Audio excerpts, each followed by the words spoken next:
رمضان المبارک اور اس کے آداب۔ اللہ تعالیٰ قرآن مجید میں فرماتا ہے، اے ایمان والو، روزے جس طرح تم سے پہلے لوگوں پر فرض کیے گئے تھے، تم پر بھی فرض کر دیے گئے ہیں تاکہ تم پرہیزگار بن جاؤ۔ رمضان کا مہینہ وہ ہے جس میں قرآن مجید نازل کیا گیا، جو لوگوں کے لیے سراسر ہدایت ہے، اور اس میں لوگوں کی صحیح رہنمائی کی باتیں ہیں، اور غلط اور صحیح کو الگ الگ کر دینے والی صاف اور واضح باتیں موجود ہیں۔ سو تم میں سے جو کوئی اس مہینے میں موجود ہو، وہ اس پورے مہینے کے روزے ضرور رکھے۔ حضرت سلمان فارسی رضی اللہ عنہ سے روایت ہے کہ ماہ شعبان کی آخری تاریخ کو رسول اللہ صلی اللہ علیہ وآلہ وسلم نے ہم کو ایک خطبہ دیا۔ اس میں آپ صلی اللہ علیہ وسلم نے فرمایا، اے لوگو، تم پر ایک عظمت اور برکت والا مہینہ سایہ افکن ہو رہا ہے۔ اس مبارک مہینے کی ایک رات شب قدر 1000 مہینوں سے بہتر ہے۔ اس مہینے کے روزے اللہ تعالیٰ نے فرض کیے ہیں، اور اس کی راتوں میں بارگاہ خداوندی میں کھڑا ہونے یعنی نماز تراویح پڑھنے کو نفل عبادت مقرر کیا ہے، جس کا بہت بڑا ثواب رکھا ہے۔ جو شخص اس مہینے میں اللہ کی رضا اور اس کا قرب حاصل کرنے کے لیے کوئی غیر فرض عبادت اللہ کی رضا اور ثواب حاصل کرنے کے لیے افطار کرائے تو اس کے لیے گناہوں کی مغفرت اور آتش دوزخ سے آزادی کا ذریعہ ہوگا، اور اس کو روزہ دار کے برابر ثواب دیا جائے گا۔ بغیر اس کے روزہ دار کے ثواب میں کمی کی جائے۔ آپ صلی اللہ علیہ وسلم سے عرض کیا گیا، یا رسول اللہ صلی اللہ علیہ وسلم، ہم میں سے ہر ایک کو تو افطار کرانے کا سامان میسر نہیں ہوتا، تو کیا غربا اس عظیم ثواب سے محروم نہیں ہوں گے؟ آپ صلی اللہ علیہ وسلم نے فرمایا، اللہ تعالیٰ یہ ثواب اس شخص کو بھی دے گا جو دودھ کی تھوڑی سی لسی پر یا صرف پانی ہی کی ایک گھونٹ پر کسی روزہ دار کا روزہ افطار کرا دے۔ اس شخص کو اللہ تعالیٰ میرے حوض یعنی کوثر سے ایسا سیراب کرے گا جس کے بعد اس کو کبھی پیاس ہی نہیں لگے گی، تا آنکہ وہ جنت میں پہنچ جائے گا۔ اس کے بعد آپ صلی اللہ علیہ وسلم نے فرمایا، جو آدمی اس مہینے میں اپنے غلام و خادم کے کام میں تخفیف اور کمی کر دے گا، اللہ تعالیٰ اس کو مغفرت فرما دے گا اور اس کو دوزخ سے رہائی اور آزادی دے دے گا۔ حضور اکرم صلی اللہ علیہ وسلم نے ارشاد فرمایا کہ رمضان کے 3 عشرے ہوتے ہیں۔ اس کا پہلا عشرہ سراسر رحمت کا ہے، درمیانہ عشرہ نزول بخشش کا ہے، اور آخری عشرہ تو عذاب سے خلاصی سے دستاویز ہے۔ حضرت ابو ہریرہ رضی اللہ عنہ سے روایت ہے، انہوں نے فرمایا کہ حضور سید اولین و آخرین رسول برحق صلی اللہ علیہ وسلم نے ارشاد فرمایا، جس شخص نے رمضان کے روزے رکھے حالت ایمان میں اور کیفیت احتساب میں، اس کے لیے اس کے پہلے گناہ معاف کر دیے جائیں گے، اور جو شخص رمضان میں عبادات میں مصروف رہے گا حالت ایمان میں اور کیفیت احتساب کے ساتھ، اس کی پچھلی کوتاہیاں معاف فرما دی جائیں گی۔ اور جس شخص نے حالت ایمان اور کیفیت احتساب کے ساتھ شب قدر میں عبادات کی، اس کی گزری کوتاہیاں بخش دی جائیں گی۔ روزہ ایک ایسی عبادت ہے کہ جس کے بارے میں سرکار دو عالم صلی اللہ علیہ وسلم کا ارشاد مبارک ہے کہ اللہ تعالیٰ فرماتا ہے، روزے میرے لیے ہیں اور اس کا اجر بھی میں خود ہی دیتا ہوں۔ یعنی یہ اللہ اور اس کے بندے کا براہ راست معاملہ ہے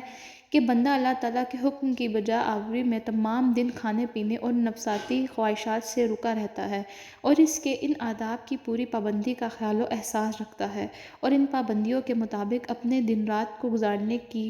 کاوشیں کرتا ہے، تو یقیناً اللہ تعالیٰ اس کا اجر خود ہی عطا فرمائے گا۔ اور ایک اور حدیث مبارک میں ارشاد ہے، فرمایا، روزہ آدمی کے لیے ڈھال کا کام دیتا ہے بشرطیکہ وہ اسے پھاڑ نہ ڈالے۔ حضرت ابو ہریرہ رضی اللہ عنہ سے ہے کہ جب یہ ارشاد فرمایا تو عرض کیا گیا، اسے کسی کے ساتھ پھاڑا جا سکتا ہے؟ ارشاد فرمایا، جھوٹ یا غیبت کے ساتھ، یعنی روزے کی حالت میں جھوٹ، غیبت، گالم گلوچ، لڑائی جھگڑا اور دوسری اس طرح کی بری چیزوں اور بری باتوں سے سختی کے ساتھ ممانعت کی گئی ہے۔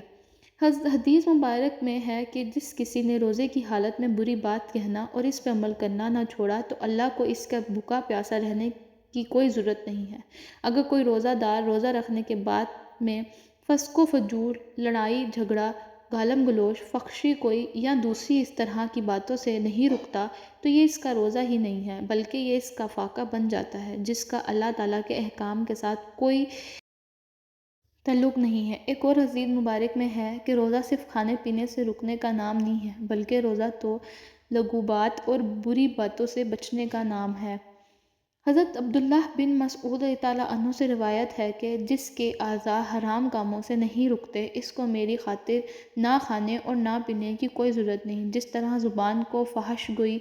غیبت اور جھوٹ سے بچانا ضروری ہے، اسی طرح انسان کے دوسرے اعضاء آنکھ، کان، ناک، ہاتھ، پاؤں کو بھی برے افعال سے بچانا ضروری ہے۔ حضرت عبداللہ بن عباس رضی اللہ عنہ کی بیان کردہ ایک حدیث مبارک کے الفاظ قدسی کچھ اس طرح ہے کہ جب رمضان کا مہینہ آتا تو رسول اللہ صلی اللہ علیہ وآلہ وسلم قیدیوں کو چھوڑ دیتے اور ہر سال کی مراد پوری کرتے۔ رمضان میں جہاں بہت سی برکات و انعامات ہیں، وہیں مسلمانوں کے دوسرے لوگوں کے ساتھ اچھے رویوں کو بھی تلقین فرمائی گئی ہے، اور نبی کریم صلی اللہ علیہ وسلم نے ایسے عمل مبارک سے بھی اس بات کی طرف توجہ دلائی ہے، گویا رمضان کا مہینہ رسول اللہ علیہ وآلہ وسلم میں باقی مہینوں کی نسبت بہت زیادہ جود و سخا اور کرم فرماتے۔ دین اسلام میں مسلمانوں کے لیے ہر موقع کے لیے آسانیاں رکھی گئی ہیں، جیسے قرآن مجید میں ارشاد ہوا، ترجمہ: اللہ تعالیٰ تمہارے حق میں آسانی چاہتا ہے، وہ تمہارے حق میں تنگی ہرگز نہیں چاہتا۔ روزے میں کوئی مسافر ہو یا مریض ہو تو اس کے لیے بھی رخصت کی اس طرح سے اجازت ہے کہ وہ اس حالت میں رمضان کے دنوں کی قضا بعد کے دنوں میں ادا کرے۔ اگر کوئی شخص عمر کے اس حصے میں ہے یا مرض کی اس حالت میں ہے کہ اس سے سال کے باقی ایام میں کسی بھی وقت روزہ رکھنا ممکن نہیں، تو اس کے لیے فدیہ کا حکم ہے۔ ایک اور حدیث مبارک میں رسول صلی اللہ علیہ وسلم نے اس مہینے کو صبر اور غمخواری کا مہینہ قرار دیا ہے۔ دینی اصلاحات میں صبر کے معنی اللہ کی رضا کے لیے اپنی نفس کی خواہشوں کو دبانا اور تلخیوں اور ناگواریوں کو برداشت کرنا ہے، جس سے اس کے اندر ان غرباء و مساکین کی ہمدردی کا جذبہ بھی پیدا ہوتا ہے، جو ناداری کی وجہ سے فاقوں پر مجبور ہو جاتے ہیں۔ اللہ تعالی ہمیں تعلیمات قرآن و سنت نبی صلی اللہ علیہ وسلم پر پورے طریقے سے عمل کرنے کی توفیق عطا فرمائے۔